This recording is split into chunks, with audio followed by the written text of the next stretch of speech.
Okay, welcome back. I hope everybody had a great Memorial Day holiday. And now it's back to studying, right? So today we're going to continue our practice question series. We are on part 20. So as a bonus, I threw in a couple extra questions. So I hope you enjoy that. If you are enjoying my videos, please like and subscribe. That helps me, that supports me. I really appreciate it. If you're looking for our proven study materials, please check out my website or check out one of these links, which I will put in the comments and descriptions below. We offer 2 practice exams, the full RBT taskless study guide. Our combo pack comes with everything and flashcards. And then we have our competency study guide for both the initial and the reassessment. So again, great holiday. Now let's get back to the grind. Keep studying. It's going to pay off. I promise you. Any questions, email me, leave a comment below. Happy to help. Other than that, let's get into it. Okay, question 1. Recently, your client is eloping from the table when presented with a difficult task demand. The client will run to his room, scream, slam the door, and lock the door. The client's dad took the lock off the door. Now your client cannot lock his door anymore. The dad taking the lock off the door is what type of intervention? Okay, so a lot of behaviors are happening here, but which one are we focused on, right? Are we focused on the client behavior or the dad's behavior? So the question is asking about the dad's behavior. The dad is taking the lock off the door. Now, think about it. What is this? What is he doing this to prevent, right? Is he preventing something or is he reacting to something? And this could be tricky because you might say, well, he's reacting to the client locking the door. Okay. However, he didn't take the lock off the door immediately after the client engaged in that behavior. Okay. So whatever he did immediately after the client engaged in the behavior would be a consequence. Okay. What the dad is doing, okay, is taking the lock off the door to prevent the future behavior of locking the door. So what is that considered? When we're taking action to prevent a behavior from happening, what is that? Is that an antecedent intervention, a consequence intervention, a punishment, or is that differential reinforcement? Well, we know it's not a punishment, okay, because we don't know what effect this is having on the behavior, right? They're not indicating that this behavior is decreasing, increasing, so we're not sure. It's not differential reinforcement, okay, because again, we don't know what's happening to the behavior as a result of this intervention. So we have antecedent interventions or consequence interventions. And like we said, the dad is taking steps to prevent a behavior from happening. And when you prevent a behavior from happening, okay, if you're doing preventative measures, you are engaging in antecedent interventions.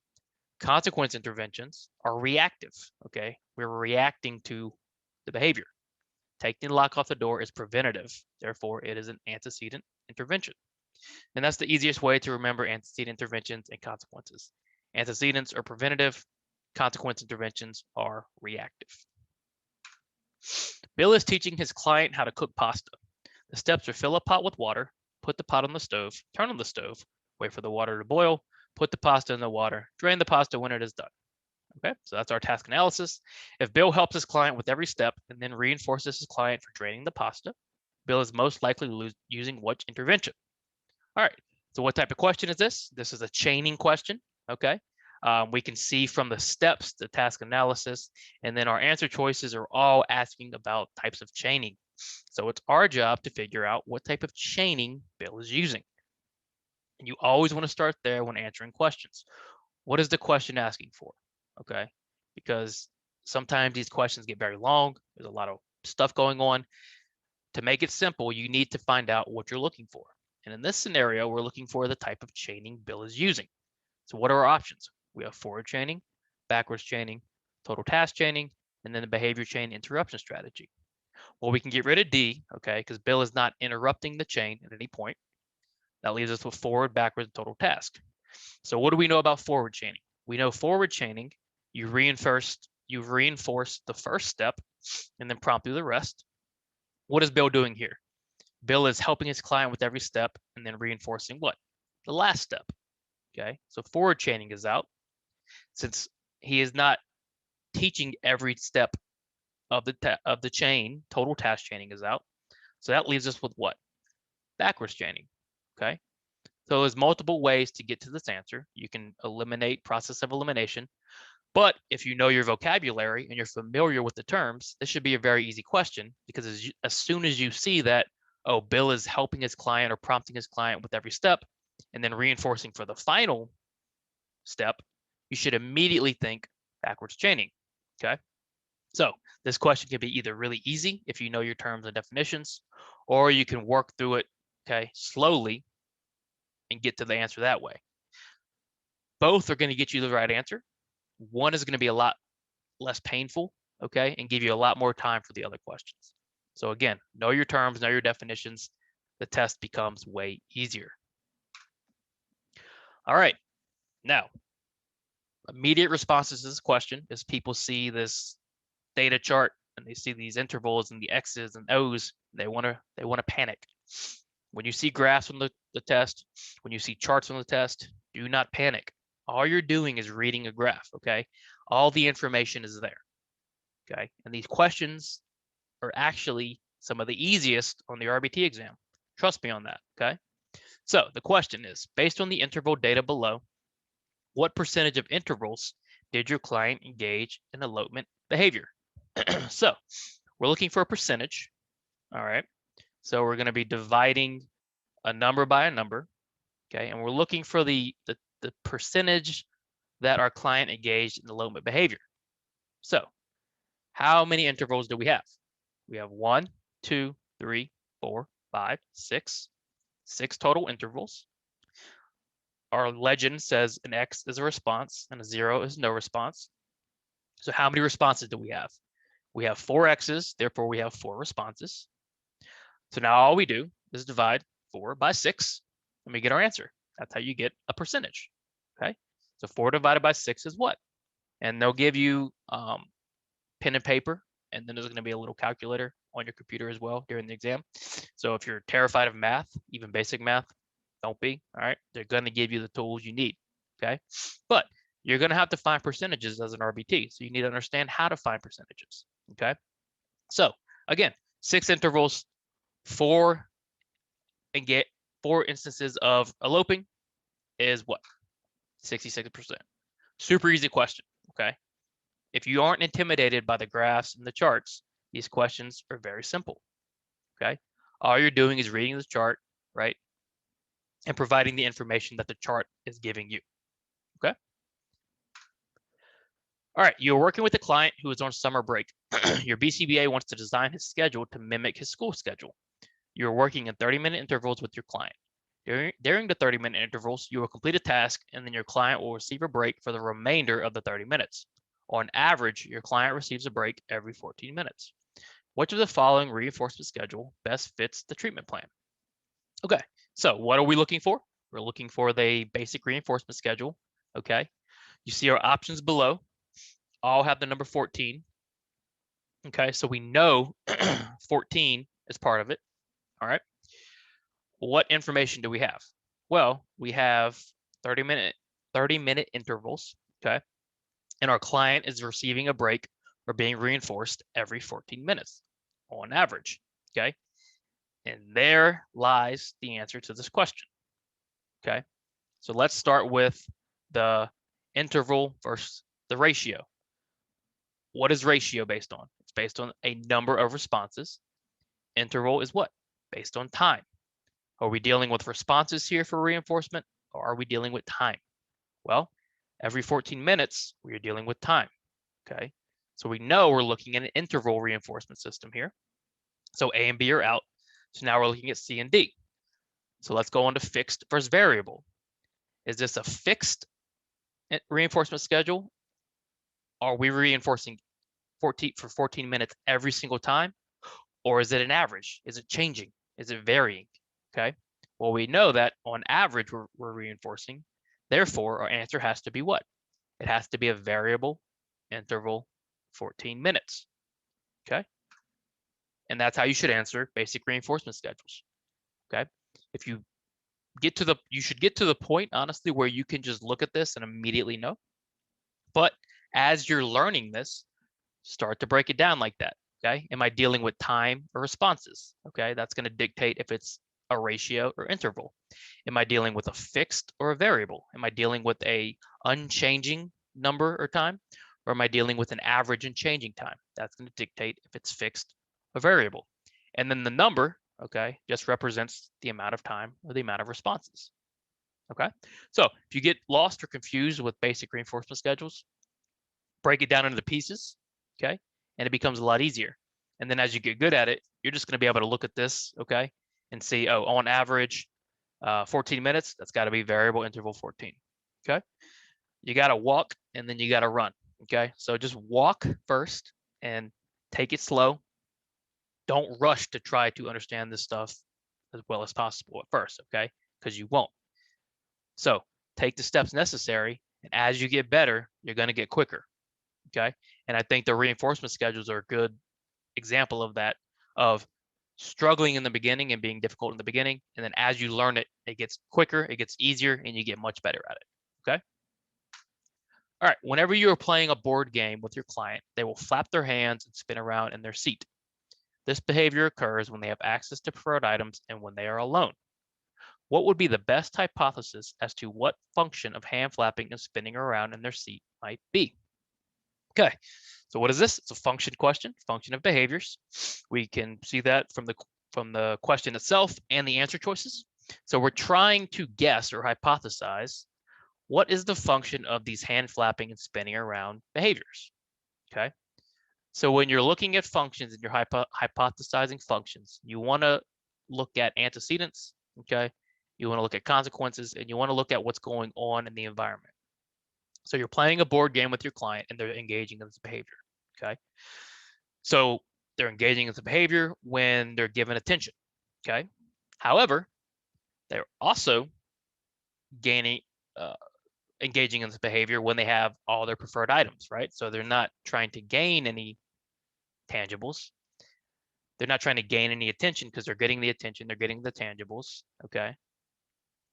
The key here, though, is they're engaging in it when they're alone, okay? And what function happens or can happen when a client is alone, okay? That is automatic, right? Attention, tangible, and escape are all socially mediated, meaning it requires, okay, typically another person, okay, to dictate the reinforcement or punishment, okay, to dictate the function of the behavior. If a behavior is happening when they're alone, okay, that is automatic reinforcement, okay? Now, this is a trickier question, okay, but I'm using it to try to get you thinking about functions of behavior, when behaviors are occurring, okay, and why they're occurring. Behavior typically occurs to gain something or get rid of something. The client has preferred items and they're engaging in behaviors. They have attention and they're gaining behaviors, okay? They're not trying to escape from anything, and it's happening when they're alone, okay? Therefore, the best guess here would be automatic.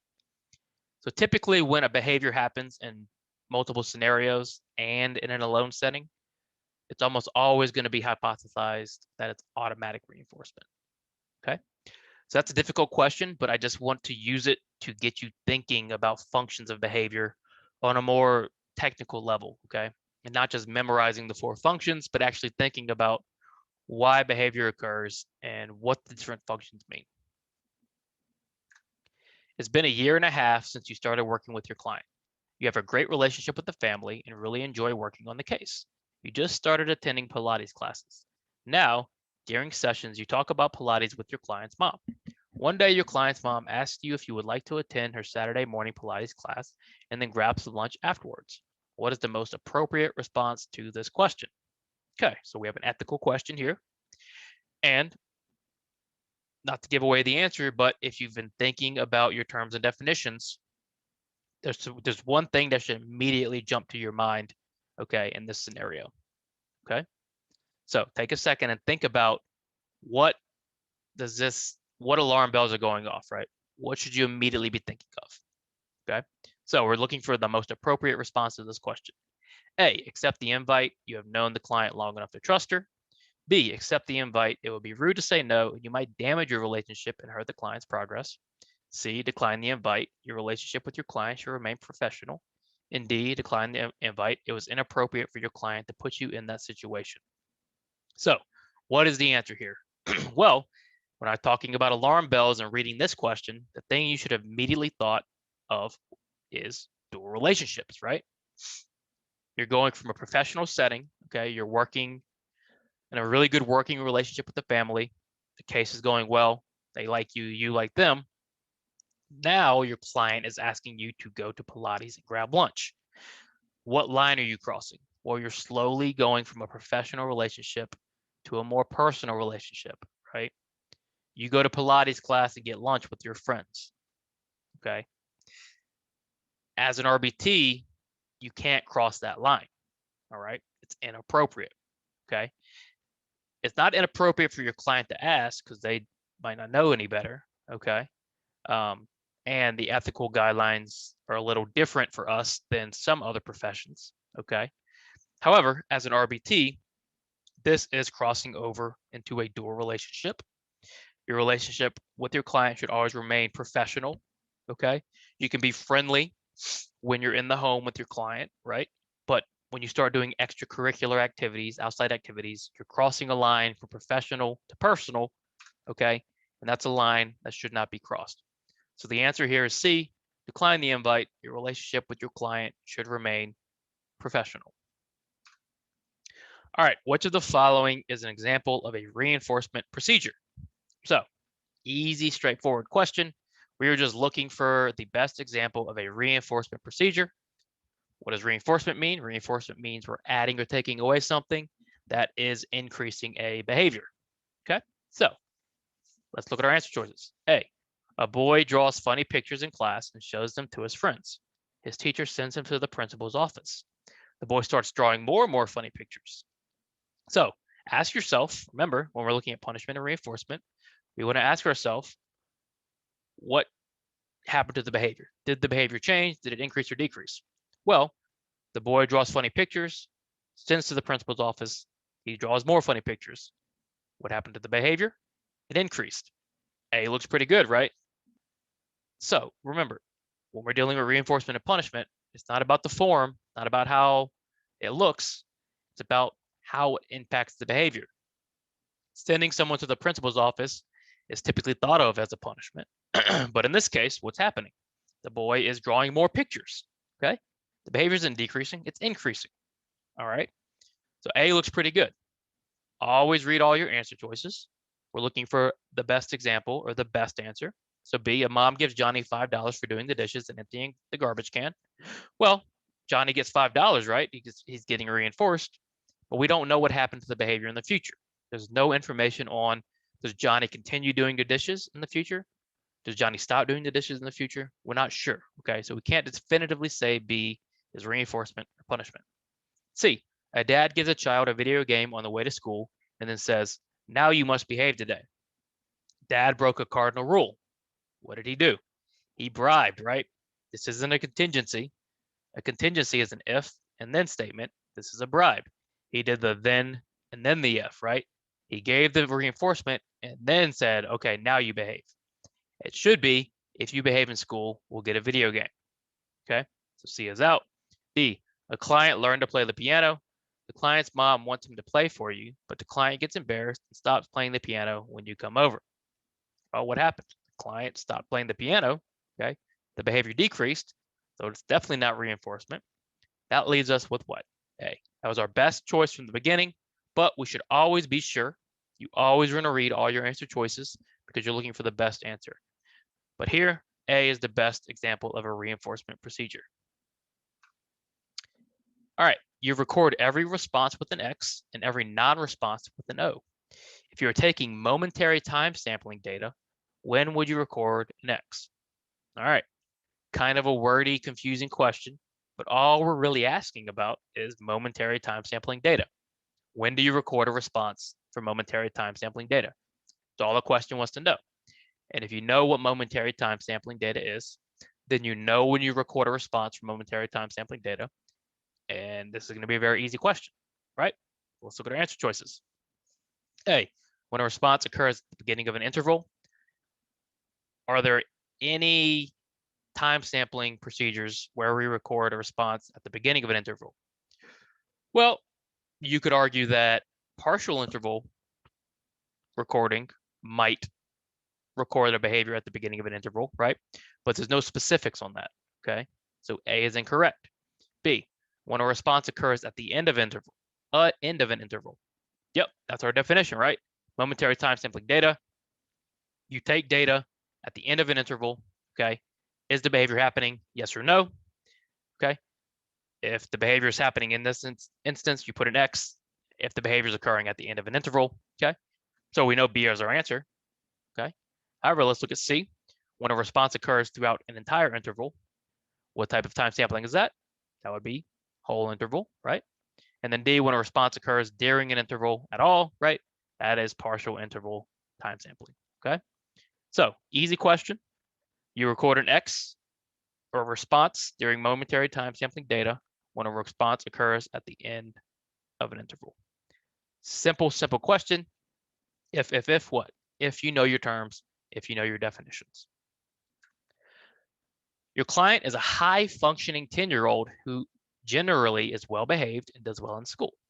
However, she tends to wander off on her own and occasionally will get lost. Your BCBA implements a safety skills program that requires her to learn her address.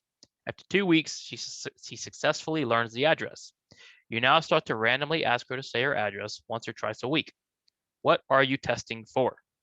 Are you testing for generalization, maintenance, response generalization, or resistance to extinction? So this is a generalization maintenance question, okay? We're looking at the behavior of learning or knowing the address, I should say, okay? And that's the key, right? We're looking at knowing the address. She's already learned it, okay? She successfully learned the address. So, and now it comes down to, are we looking for generalization or are we looking for maintenance? Well, what is generalization? Generalization is the behavior occurring, okay, in multiple scenarios, right? However, you're still the one asking her to say her address, okay? So are we generalizing anything? Not really, okay? I mean, technically, I guess we don't know anything about the environment, right? We don't know where they're asking this question. And with that information, maybe you could say, well, she is generalizing to other environments. But if you're still the one asking her to say her address, okay, we don't know enough to definitively say she's generalizing this behavior. But what are you testing for here, okay? You're testing for maintenance, right? Maintenance is the ability for a learned behavior or a learned response to persist or endure or remain after intervention stops. So you learn a behavior, you learn a response, and you're able to engage in that response long after teaching has stopped, okay? And that's what you're testing for, right? She learned the address, and now just out of the blue, you'll ask her to say the address once or twice a week just to see if she's maintained that skill, okay? So this is a good example of picking the best answer, right? You could possibly argue that we are looking for generalization, okay? But there's not really enough information to definitively say that's what we're looking for. There's plenty of information to say we are looking for maintenance of this behavior. Is this behavior persisting after treatment stops? Okay. So the answer is maintenance. Which of the following best describes the behavior in the most observable and measurable terms? So one of the most basic things you'll do as an RBT is describe behavior by what you see and what you can measure. Remember our rules, right? We have to be able to see it. We have to be able to measure it, okay? We don't use feelings, right? We don't use the diagnosis, right? We just say what we see. So A, Lucy will sometimes go up to her room and cry when she is depressed. Why is this wrong? Well, we can't measure, we can't observe depression, okay? And we don't know for sure that's why she's crying, okay? We can't definitively say that, right? So we are putting our own opinion onto this. Even if she was diagnosed with depression, we're still not going to blame the depression for going up to her room and crying, okay? Because when we're describing behavior in observable and measurable terms, we just want to know, okay, what happened and what we saw. So A is out. B, because Lucy has an emotional disorder, she will lift from the table, go to her room, and start to cry. This is better right? But we're still adding extra pieces to this, okay? We didn't see the emotional disorder, right? We didn't measure it, okay? We know it's there, but we're not observing and measuring it, okay? So we're adding too much, therefore B is out. C, Lucy will elope from the table, go to her room and cry. Yes, this is good, right? What happened? Well, she eloped from the table, she went to her room and she cried. That's exactly what happened, right? As an RBT, I just need you to tell me what happened to the behavior, okay? We know some of this other stuff, right? But we just need to know, how did the behavior look, okay? What occurred before it, what occurred after it, okay? Lucy eloped, she went to her room, she started crying. That's it, okay? It's all we need to know to describe behavior in the most observable and measurable terms. And then finally, D, when a task is presented to Lucy, she will become frustrated and go to her room. Again, we have an antecedent, but then we have become frustrated, okay? There's a lot of stuff going on. Lucy's depressed, she has an emotional disorder, and now we're saying she becomes frustrated, okay? Well, what is it? Which is it, right? That's why you don't really want to label these things, okay, using diagnosis and feelings and emotions and things like that, okay? Because there's a lot of stuff going on. We just want to know what happened, okay, and what can we measure? And in this case, the answer is C. Okay, which of the following best represents naturalistic teaching? So remember, we have our two main types of teaching that you need to know as an RBT is discrete trial teaching and naturalistic teaching, okay? Discrete trial teaching is contrived, okay? It happens quickly, right? There's a lot of, there's a clear beginning and an end, clear antecedent, a clear behavior, clear feedback, okay? Naturalistic, we were just looking for opportunities, okay, to teach, right? That's our difference. That's our main difference. So A, Joe asks his client their name, their age, and what grade they are in, and delivers reinforcement after each correct answer. This looks like discrete trial, right? So asking their name, right? The antecedent asks their name, behavior, say their name, consequence, get reinforcement. Same with age and grade. Clear beginning, clear end, okay? Contrived. This more represents DTT than it does naturalistic teaching. B, G tells their client that they will earn 10 stars if they clean their room. Is this teaching? No, this is a contingency, right? If you do this, then you'll do this, okay? It's not naturalistic. You're simply setting up a contingency, okay, for reinforcement by telling the client that if they clean the room, they will gain 10 stars, okay? So contrived is not naturalistic. C, Chris delivers reinforcement to his client every 10 minutes, regardless of the situation or the environment. So what type of procedure is this? Chris is delivering reinforcement every 10 minutes, regardless of what's going on. This is what? Non-contingent reinforcement. Again, it's planned for, it's contrived. So that leaves us with D. Braden takes his client for walks to the park and asks his client what the different signs mean as they walk, okay? As they see different signs, Braden just says, oh, what sign is that? That's a stop sign. What sign is that? That's a yield sign, okay? This is incidental teaching. He's using what's happening around them in the environment, okay, in a natural way to teach safety signs, okay?